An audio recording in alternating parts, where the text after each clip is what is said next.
Бұдан 4-5 күн бұрын Гүлімай өзіне ауылға ала бар, сеніп тапсырған бейкүнә жасөспірім қыз Ботагөзге жасаған зорлық ісі есіне келген жоқ. Екінің бірінде қыздарға мұндай әрекеттер жасау артынан ешкімнің дабдыра жасамауы қалыпты жағдай болып кеткендік болар. Тіпті Ботагөздің әжесін мұнысы несі деген таңданыс байқалмайды. Бар әрекетіне сезілгені де желке тұсындағы шприцтен қатты қорқып келе жатқаны. «Уәй, Қосан, сен қазір біздің үйге қарай шық, мен келе жатырмын» деп дауысы қарлығып, сағыз шайнаған аузын қисата ырып етіп, ешкімнен күдігі жоқ, өте қамсыз. Телефонның ар жағында Қосан да ұйқылы болса керек. «Әлі ерте ғой, біз бұл уақытта шығамыз деп едік қой» деген дауыс естілді. «Айттым ба, тез шық деп, тез шық! Әлімжанның үйінің есігінің алдында шыға бер, тез!» деді. «Енді андағы сотканы маған бер» деді. Қырмызы желкесінен нығырлап, Мәлік жартылай бұрылып, Қырмызыға соткасын берді. Көзі Қырмызы ұстап отырған инесі ұзын үлкен шприцке тағы түсті. Қара машинаның еш нәрсе көрінбейтін қара терезесі бұл жолы Қырмызыға қызмет етті. Айтқан жерге машина тоқтады. Шашы дударап, қысқа шорты кие салған, Қосан басын ешқайда бұрмастан алдыңғы есікті ашып, Мәлікпен қатарласа отырып жатып: «Не болды сонша асығып? Біз ол жерге ерте баратын болдық па?» деді бірден Мәлікке. Жауапты арт жақта отырған Қырмызы берді. «Баратын жерлеріне ерте барасыңдар». Қосан арт жаққа жалт қарады. Қырмызыны көрді. Бұл Ботагөздің әжесі ғой, мұнда неғып отыр? Ол Мәлікте емес екен. Бірден өз ісіне есіне түсті. Енді жауап берер кез келгенін байқап қалды. Дереу машинаның тұтқасына қол созып, жерге түсіп қалғысы келген сынай көрсетті. «Отыр, қозғалма, қолындағы сотканы маған бер» деді Қырмызы қатты дауыс көтеріп, кіжіне. «Иттің балалары, екеуінде де шприцпен желкелерінен түйіріп өлтіремін». Қосан артына екі көзі алара қараған күйі соткасын амалсыздан бергендей болды. Енді тура темір жол перезіне қарай тарт. Мәлік машина айнасына Қырмызының қолына бір емес екі үлкен шприцтің тұрғанын көрді. Бұл кезде ауыл әлі тіршілігінде болатын.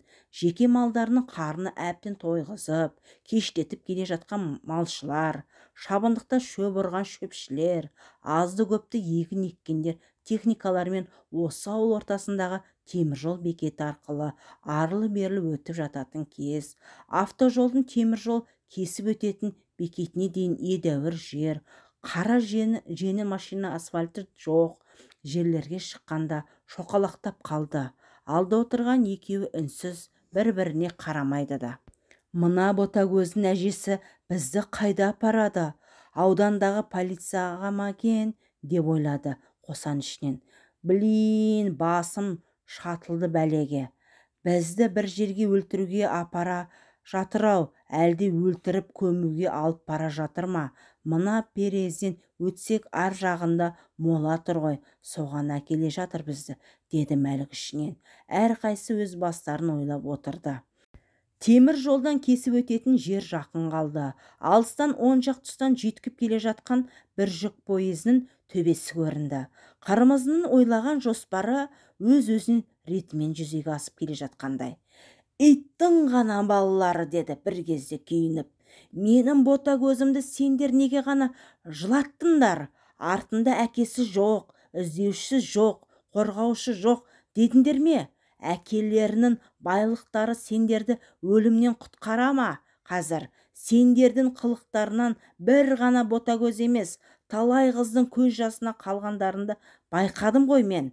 Бұл қыздар қайда барып айтады? Өздерінің ұяттарын көздері шашпайды, ешкімге ауыз аша алмайды, ашса да аузын жабамыз дедіңдер ме? Сендер тағылар, сазайларында тартасыңдар. Қазір екеуін де өлтіремін» деді де Қырмызы қолындағы бір шприцтің ұзын қылдай инесін Қосанның оң жақ тамақ тұсынан кірш еткізді. Мұны көрген рөлдегі Мәлік бірден тежегішті басты. Шамасы машинаны тоқтатып қашқысы келді. Сол кезде екінші шприцтің инесі қырмызы. Асығыс Мәліктің тура шекесіне соқты. Есіктің тұтқасына ұстаған күйі Мәлік еңкейе берді. Әп-сәтте алдыңғы орындықта екі баста екі жаққа қисайып, олардан шапшылаған қан машина әйнегін қып-қызыл түске бояп жіберді. Қырмызы немересі үшін кекпен өш алса да, өз қолымен өзі жасағанына жүрегі қатты алқынды. Енді тайынатын еш нәрсе жоқ. Тез машинадан түсті. Бар күшімен темір жол рельсінің ортасына қарай машинаны артына итере бастады. Пойыз болса қайта-қайта гөк деп қатты келе жатырмын. Байқандар дегендей бекетте екпіндетіп тақап келеді. Рельске көлденең қара машинаны итере алғанша итеріп, қырмызы енді кейін шегіне берді. Екпіні қатты пойыз рельс бойына кесе көлдене тұрған қара машинаны жан-жаққа қақтырта бөлшектеп, болат жолды дүрсілдеткен күйі өте берді. Алдында тұрған машинаны көріп келе жатқан паровоз машинасы не істесін, тек дауыс бергіш күшейткішті бұрынғыдан да қатты қосқаны байқалды. Қырмызының екі құлағы тарс бітіп қалды. Қаншама вагондар тіркемеленген жүк пойызы тез өтіп бітпеді. Қырмызы темір жол бекетінен төмен шам басқан қалың құрақ арасына күмп берді. Бұл кезде кеште қараңғыланған еді. Бір уақытта пойыздың өтуін күтіп тұрған болу керек. Арғы жақ беттен адамдардың дауыстары шықты. Ойбай, мына машина ішінде адамдар болған ғой, денелер шашылып жатыр. Қырмызы енді анық орнынан тұра алмайтын күй кешті. Сөйлескендер мүлде қасында тақау. Полицияға айту керек, кімдер екен бұлар? Қырмызы таңдайы кеуіп, жүрегі одан сайын қысылып кетті. Көз алдында қандары шапшыған, екі жақ қисайған, екі бас қайта келді. Обалдарына қалдым, деді бір ойы. Дұрыс жасадың. Олардың адам бейнедегі аң қылықтары қаншама. Ботагөзіні жылап, тимендерші деп ботадай боздағаны қарады ма? Олар дұрыс, оларға өлім дұрыс, деді екінші ойы. Құрақ ішінде қозғалмай осындай ойлармен ұзақ жатты. Адамдардың бағанағы әзірдегі даурыққан дауыстары да басылған сыңайда болды. Қырмызы ептеп басын көтеріп қараған кезде ешкімді байқай алмады. Солай бола тұра қалың құрақ ішінен еңбектеп, тізесінен, білегіне тікендер қадалса да әрірек ұзады. Еңбектеп келе жатқан қалың құрақ та бітті. Енді ашық беткей шықты алдынан. Сәл әрірек темір жолдікі болу керек. Кеспелдек, жуан бөренелер, ескі ағаштар қатар-қатар жиналып қойылған жерге келді. Әйтеуір қылмыс болған жерден біртіндеп, алыстай ауыл шетіндегі жолға шықты. Бір уақытта сөмкедегі қалта телефоны шырылдап берсін. Алғашқыда Қырмызы шошып кетті. Бұл мобилді телефонды қалай өшіруді де білмейді. Ол шырылдай өзінен өзі өшті. Артынша екінші телефон шырылға басты. Шамасы Мәлік пен Қосанды іздеп жатқан болу керек. Енді бұл телефондардан құтылу керек екен деп ойлады. Қырмызы қайта тастамақ үсті басын қағып, иығындағы сөмкесін қолына мықтырақ ұстап, өзіне әр жолына иірім белгілі ауыл ішіне кірді. Ертесіне бүкіл ауылдың адамдары теміржол бекетіндегі болған оқиғаны дүрлігіп, бір-біріне әңгімелеп жатты. Шарипаға 4-ші күні системаға келгенде Қырмызы Төлептің үйі маңайындағы топырлаған адамдарды, жағалы киімдер киген полиция қызметкерлерін төбелерін көрді. Апай, естіңіз бе? Мен айтып едім ғой осы, Мәлік пен Қосан бір бәлеге ұшырайды деп. Ақыры бар ғой, апай, екеуі мінген машина пойыз астына түсіпті. Бат шыты шығыпты, деді. Шарипаны келіні Жұпаркүл Қырмызы үйге кіргенде аман саулық сұрасқаннан кейін. Көрдіңіз ғой, есіктердің алдында адамдар кіріп шығып, дамыл жоқ. Бізде Темірбек екеуміз кіріп шықтық. Көрші Атымыз бар ғой. Төлептің әйелі қайта-қайта есіне танып қалып жатыр. Ауылдағы қанат дәрігерді медсестрамен қасына қосып қойды. Апай, деді Жұпаркүл одан әрі сыбырлап, сол жерде болған кісілер бас аяғы бір бөлек, қол аяғы бір бөлек, мыж-мыж болған дейді. Дене мүшелерін әйтеуір бөлшектеп түгел тауып қапқа салыпты. Енді сол жинаған денелердің қайсысы Мәліктікі, қайсысы Қосандікі айыру үшін және неден өлгенін, біреу өлтірді ме, жоқ өздері мас болып пойыздың келе жатқанын білмей машинамен соғысып өлді ме, сол денелерді қалаға тексеруге әкетіпті. Қырмызы апырай, дей берді таңданышпен Жұпаркүл айтқан сайын. Төрде керуетте жатқан Шәрипа араласты әңгімеге. Өлгенін артына жаман айтуға болмайды дейді. Мінез құлықтары, жүріс тұрыстары секемді балалар еді. Оларды мен де білем ғой. Ажалдары қиын болған екен, деді үстіндегі жемпірін шешіп, системаға дайындалып. Өнін келіспей тұр Қырмызы. Бір жерін ауырып келді ме? Деді Шәрипа Қырмызының кескініне көз салып. Шәрипа Егінбаевна, көп ойда жүрмін. Ұйқы жоқ, Абзалдың жылын беру керек. Үйімізді сатсақ па деймін. Аудан орталығына ма, қалаға ма көшуде басымдағы ойдың бірі. Үлкен немерем 9-шы сынып бітіріп отыр ғой, оны оқыту керек. Абзалым тірі болса, ол бәрін өз мойнына алар еді. Енді сол немерелерімді аяғына қаз тұрғызу менің міндетім болып қалды емес пе? Сондай ойдың жетегінде шаршап та жүрмін, деді Қырмызы. Ол ойын дұрыс. Ауылдағы 10 жылдықты бекер жауып тастады. Енді балалар қайда барып оқиды? Білім министрлерінің қазіргі жұмыстарына мүлде көңіл толмайды. Үкімет те оларға бақылау жасауды білмейді, деді Шәрипа да. Келіні Жұпаркүл қосарласты. Апай, үйді қаншаға сатқыңыз келеді? Сіздердікі орталықта таза кірпішті үй ғой. Жақсы бағаны қоя беріңіз. Сіздің үйді алушыларға адам табылады. Мен соның бағасын әлі ойластырғанда жоқпын. Тек сатқым келеді. Келін қалада қатынап жұмыс істеп жүр. Ол да жаныма батады.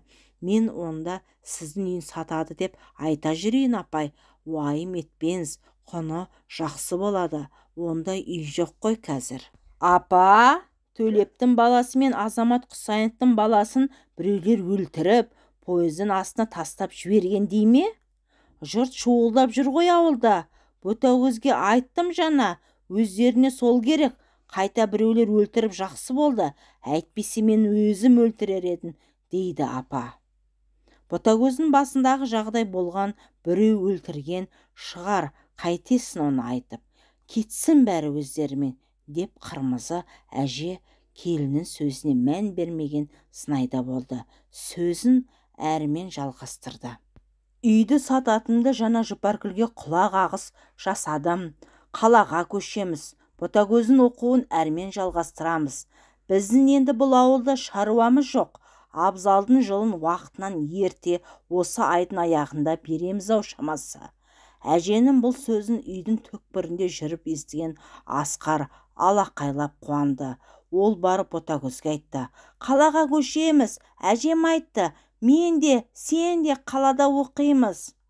Бұл ауылдан көшеміз деген хабар Ботагөзге ұнады. Сәл жымиғандай болды. Түрегеліп әжесіне келді. Әже, осының бәрі мен үшін бе? Айтшы, деді. Әрине, сен үшін, Асқар үшін, Әсия үшін, Гүлімай төртеуін үшін, деді Қырмызы көзіне жас салып. Әкен Абзал тірі болса, басқаша болар еді де. Мен қолымнан келген істеймін сендер үшін. Аптаның аяғында жергілікті полиция тағы қасында 2 адам бар. Қырмызы Болысбековна осында тұрады ғой, деп іздеп келді. Осында тұрады, ол менмін, деді Қырмызы. Не болды, жайма? Жай емес, апай, жүріңіз машинаға, отырыңыз, деді сұрланып бір жігіт үстіндегі жағалы киімнің белбеуін қысыңқырап түзеп тұрып. Ал, Мен не үшін машинаға отыруым керек? Деп қарсы сұрақ қойды Қырмызы. Келін үйде жоқ, немерелерім жалғыз тастап кете алмаймын. Сіз медсестра болып істейсіз ғой, иә? Әлі шприспен ине саласыз ба ауруларға? Қазір үйдегі шпристеріңіз болса көрсетіңіз. Көрсетемін, бері келіңіз, деді. Қырмызы осындай сұрақтарға болады-ау маған деп ойлап бәріне де дайын жүрген. Мәне, мына менің инелерім, шпристер. Осы немерелерім ауырып қалғанда дәрігерлердің рұқсатымен өзім ине саламын. Осы ауылда 40 жыл медпунктте медсестра болғамын. Үш еркек түгел бір-біріне қарасты.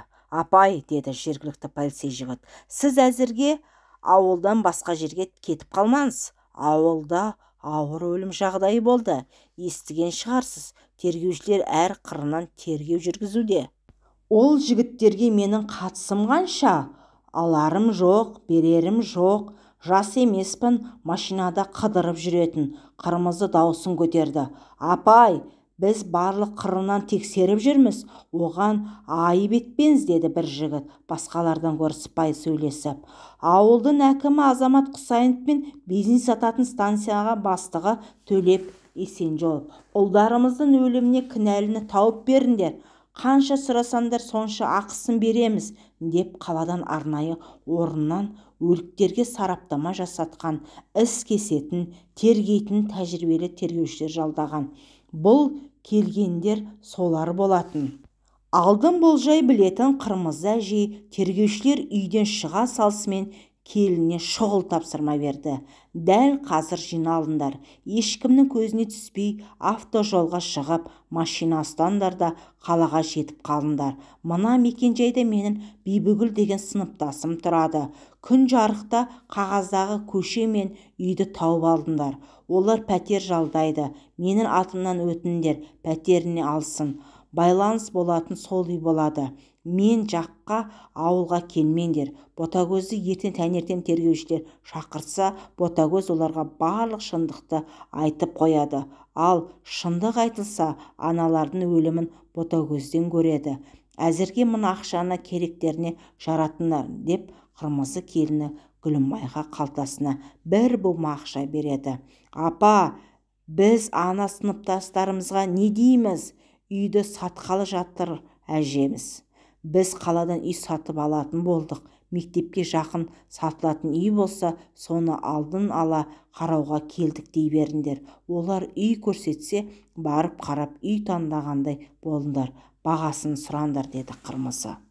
Мәлік пен Қосанын араласатын жолдастарынан бірге түнгі клубқа баратын ауылдағы, қаладағы достарынан жауаптарды алынды. Басты сұрақ оларды кім өлтіруі мүмкін? Жауап алдындағы бір досы өзінің мобильдегі телефоннан видеоны көрсетті. Мұны көрген тергеушілер үндемей дымдарын іштеріне тартып қалды. Бір-біріне сыбырлады. Өлгендердің өздері бірі оңып тұрған жоқ. Көрдің бе?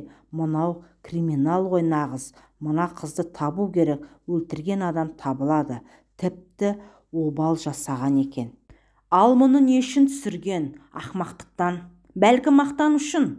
Мазақтауда бар шығар. Бәлкім ана қыздың жігіті болса, соған көрсету үшін. Бұл видеода Мәлік пен Қосанның Ботагөзді қалай зорлағаны түсірілген. Енді сұрақ, Ботагөз кім? Ботагөз әлі кәмелетке толмаған қыз. Ол қайда тұрады? Осында ауылда тұрады. Әке-шешесі кім? Әкесі жоқ, шешесі, әжесі, інісі бар. Ботагөз қайда? Мүмкін үйінде. Осындай із кесу арқылы тергеушілер келесі күні Ботагөзге келді. Қырмызы бейсенбі күні болған соң әрі түсіне ұлы Абзал кіргеннен кейін қазанға от жағып бауырсақ пісіргелі жатқан. Ботагөз Болысбекова осында ма? Иә, ол неге керек сіздерге? Сол сіздің қызыңыз ба? Немереңіз бе? Қайда екен? Сөйлесу керек. Олар үйде жоқ, қалаға кетті. Қазір каникул ғой. Апай, қалада қандай үйге тоқтайтын еді? Сендер көлпек тимей айтыңдар. Ботагөз неге керек? Ал айтпаймын. Сендер айтыңдар, қайтамаған. Менің қызым неге керек? Апай, ашуланбаңыз. Сіздің қызыңыз ба? Жоқ, немереңіз бе? Ботагөз жақында бір қиындық жағдайға душар болғанын сіздерге айтты ма? Қырмызы бұл сөз естігенде дірілдеп кетті. Бірақ барынша сездірмеге тырысты. Мыналар не деп тұр? Ботагөздің жағдайын біреу біліп қойып айтқан ба? Қадалған жерден қан алғысы келіп тұр ғой. Қырмызы үндемей біраз тұрып қалды. Тергеушілердің бірі сұрақты қайталады. Ботагөздің басындағы болған қиын жайды білесіз бе сіз? Маған айтыңдар, ол қандай қиын жағдай? Айтып тұрғандарын мен бірінші рет естіп тұрмын. Бір пәленің жапқалы тұрсыңдар ма? Нақақтан, деді Қырмызы. Май күйіп бара жатқанын соң бауырсақ пісірмей жатып қазанды оттан түсіріп. Сізге біз бір видео көрсетсек, сіз қарай аласыз ба, апай?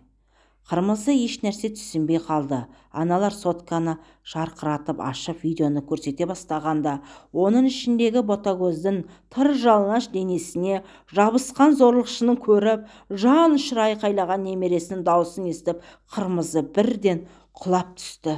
Қанша уақыт өтті, Қырмызы білмеді. Көзін ашқанда жағалы пәлекеттер бетіне су сеуіп, көйлегінің омырау түймесін ашып, әлі қасында тұр екен. Енді сендерге не керек?